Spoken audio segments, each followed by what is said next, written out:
What is going on, everyone, and welcome to WreckTalk. We have another week of college football under the books. Week 6 is now history, and you know what that means. It's Monday. It's time for another Power Rankings. Now, this is probably the absolute craziest week of college football I've ever seen. The only thing that really rivals it is, 2007, where the number 2 team in the country kept losing. Like Boston College was ranked number 2 with Matt Ryan.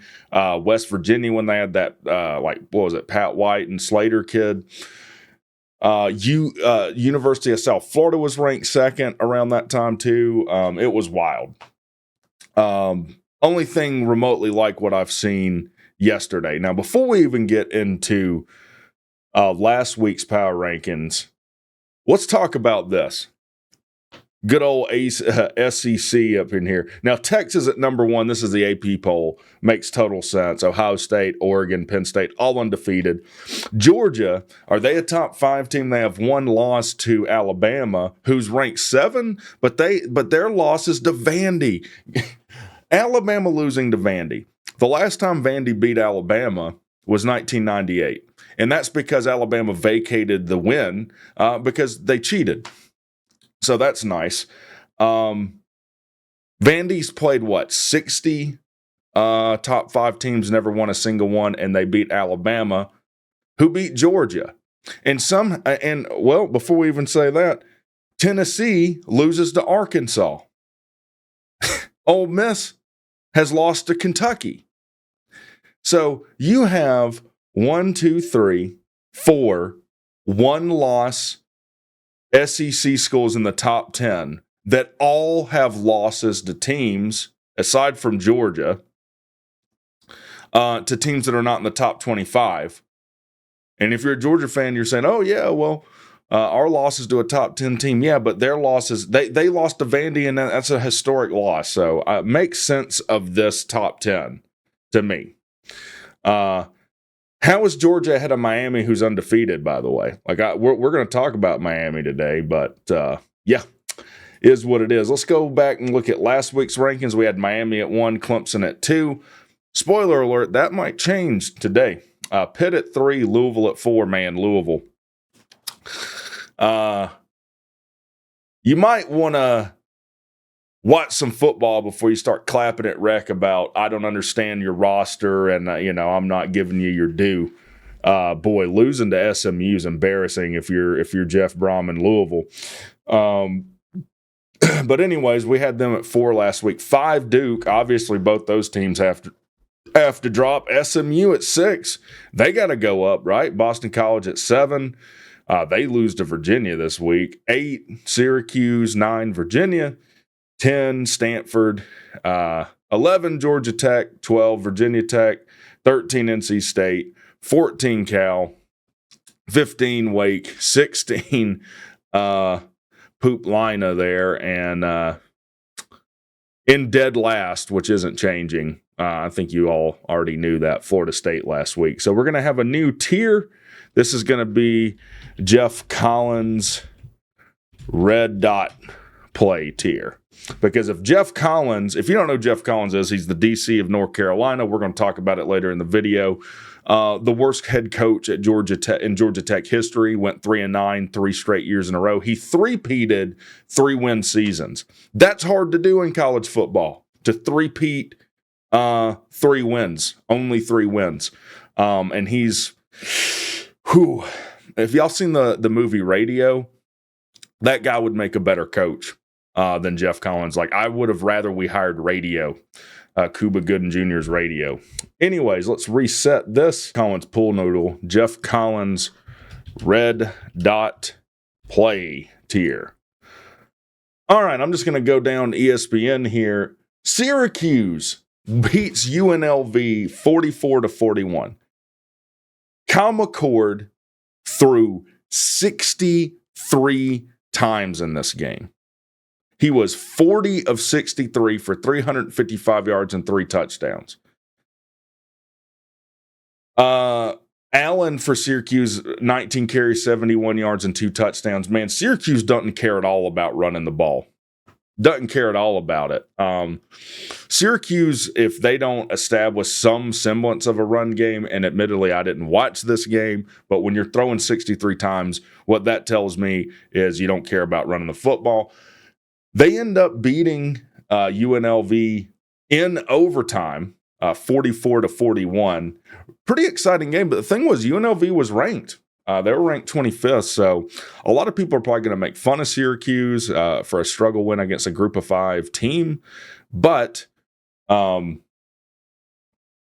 is probably a decent team, and strangely enough, they have they've played better since their running back and quarterback opted out. So, interestingly enough, I think they're 4-1 with their only loss to Louisville. They're probably at the top of average Power 4 teams. You cannot be, and listen to me, Syracuse fans, you cannot be an above average Power 4 team when you don't, either you have zero passing game or near zero running game, right? You have to be somewhat balanced to be an above average team. So congrats to the Qs on their win over UNLV. We're going to skip over Miami. And as much as it pains me to say it, it's almost not fun making fun of Florida State anymore. I usually save them for the end, but they get beat by Clemson 29-13. And this is how down and out Florida State is. I'm kind of impressed that they only lost 29-13. What was it? Brock Glenn came in and played. He had one good run that Florida State fans have posted all over Twitter. They're like, see, we know what we're doing. We're coming back, baby. Phil Maffa runs for 154 yards on him, though. Klubnik, 235 yards, 2 touchdowns. I mean, look, Florida State's the worst team in the conference. They're now 1-5. 1-5. If you didn't know, Florida State was they sped run the under. They clinched their under like 2 weeks ago on their over-under season prediction. Probably the most underperforming team in the history of competitive sport. But yeah, when you are down so bad that it's not even fun for me to make fun of you anymore, I mean, I don't even want to think about it. All right, moving. Well, let's go ahead and put Clemson up too. So Clemson, I think we're going to move them above Miami. Now, I get that Miami's undefeated, and I get that Clemson has a loss. They have a non-ACC loss, though, to Georgia on a neutral site, first game of the season, and Clemson's gotten better and better and better every week. And truth be told, I think Clemson beats Miami on a neutral site. I do. So I think Clemson's going to move to the top of the ACC. That's just, we'll see how it shakes out. That's how I'm feeling, though. Louisville. You're probably going to the bottom of the average teams. And that's what you are. You're an average team. You have one fantastic wide receiver. Is it Brooks? Yeah, 121 yards, 2 touchdowns on 3 receptions. Dude's an absolute phenom. That Brooks wide receiver, there's not a team in the country that wouldn't want to have that kid. But I get that you're running back at 117 yards. You have struggled to run the ball at times. Shook, is that his name? Tyler Shook, 329 yards, 2 touchdowns. Collectively, and I'm not just saying this because I'm a Tech fan, but I wasn't super impressed with their win over Tech. Tech gives up 2 touchdowns, one on a stupid lateral pass that gets batted down for a touchdown and a blocked field goal for a touchdown. Like, look, I'm bodying my own team by saying this, but when Tech's defense holds you to 17 points or whatever we did, I just wasn't that impressed with your offense. I think it's a little bit one-dimensional. And I think you're an average team. Sorry, you're not going to be ranked, or you're not ranked now that the new polls have come out. So it is what it is. Are you ranked? Let me even confirm that. Yeah, Louisville not on here. Louisville not even on here. SMU, though. SMU's a team that probably could say I haven't given them the respect they deserve. They have one loss, and it's to BYU. BYU's not a good team. We'll probably hold them right here. We got to. They're slightly above average. I mean, hell, let's go look at the box score for this. What did your quarterback do? Or let's just look at your team stats. SMU 481 yards offense, 0 turnovers, 26 first downs. They were able to run for 190 on you. Yeah. SMU a better team than I gave them credit for. So we got them in the 2 spot for right now. Let's go back. Boston College, Virginia. Virginia's another team I haven't given the respect they deserve. I think we'll put them here for right now, just to piss off Louisville fans. Virginia has one loss, and who is their loss to? Maryland. Now, Maryland, I don't think is a great team. Maryland is what, 2-1? They've only played 3 games. Is that right? That can't be right.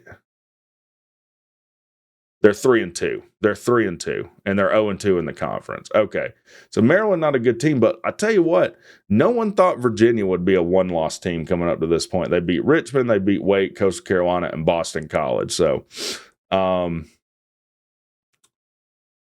it's probably I'll move them behind Louisville.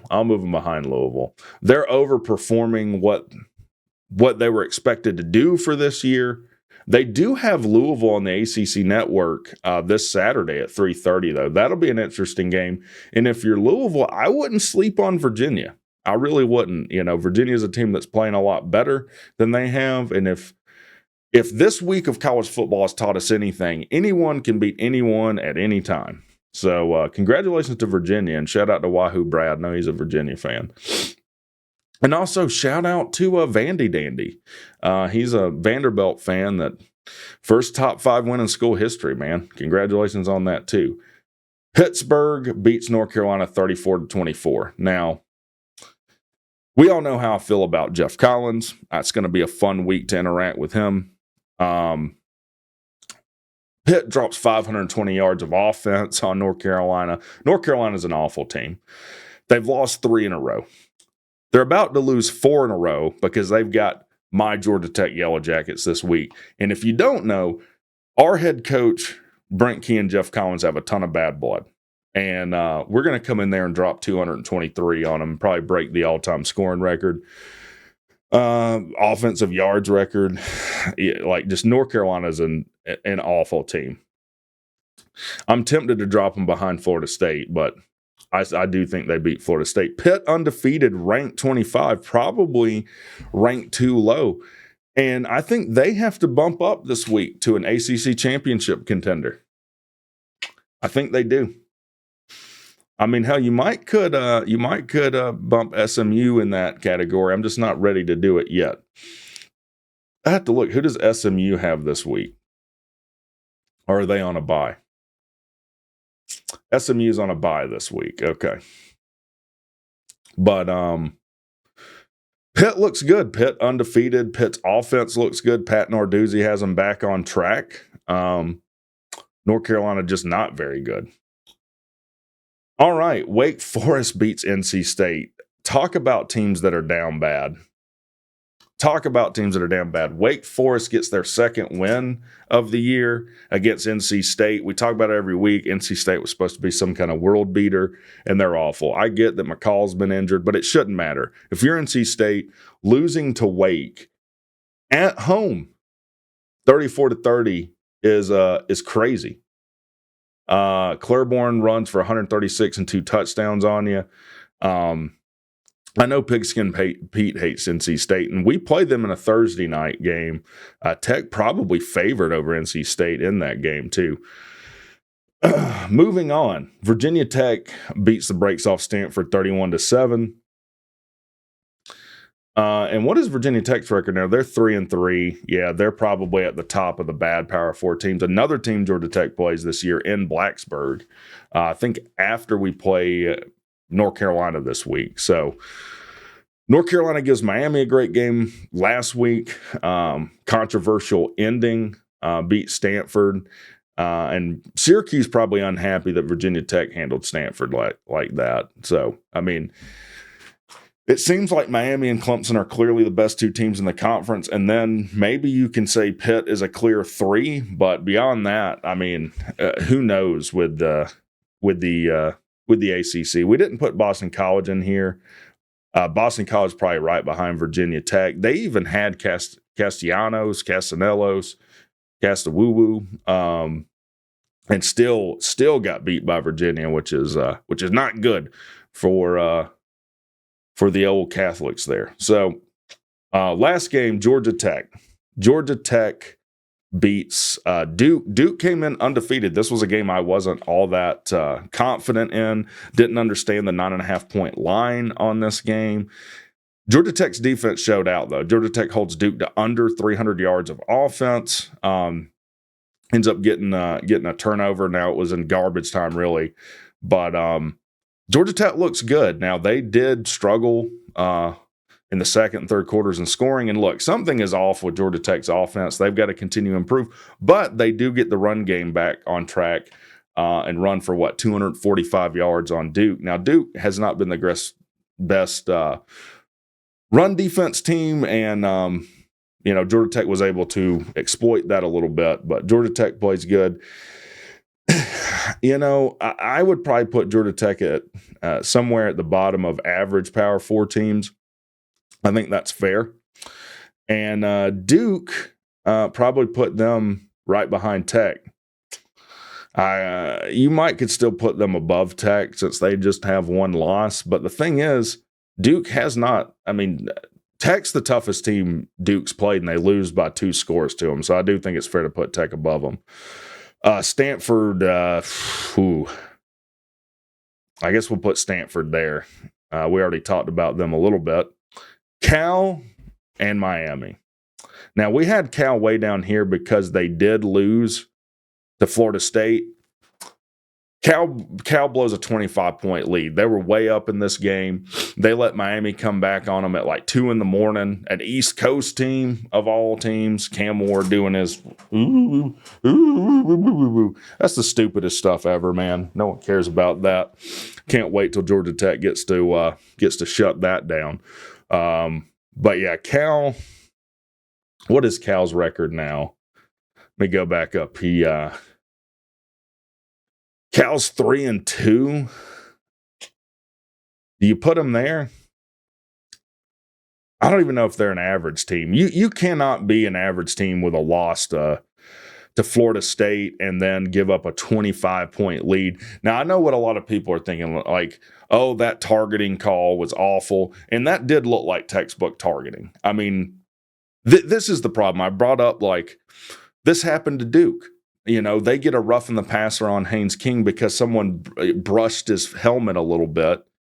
And I think that's complete BS. That's complete BS. So we don't know, can you touch the quarterback in the pocket? Can you not? And now we have no idea what targeting is. The thing is, if you're a Cal fan or anyone else, you can't hyper-focus on that call. They gave up 25 points. They gave up 25 points. That call should not have mattered at all. And Miami was the benefit of some bad calls that went in Cal's favor. You got to be able to shut out a team at home when you have them on the ropes. Now, credit to Miami. They didn't give up. They did come back. They did score 25 unanswered points to win that game, 39-38. But I think I'm still going to put Clemson above them right now. Miami struggled 2 weeks in a row with teams that they should not have.